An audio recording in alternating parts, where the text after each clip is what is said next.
A key theme of Surrealism is the idea of woman as an agent of change, of cultural revolution.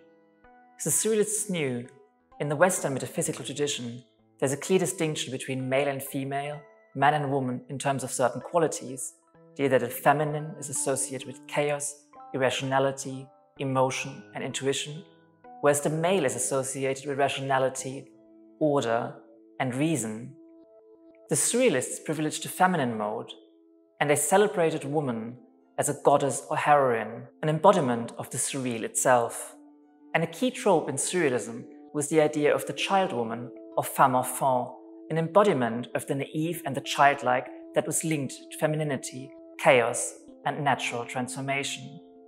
From early on, Tanning had been fascinated by Gothic literature, and we find influences of the dark and the grotesque in her painting, The Magic Flower Game.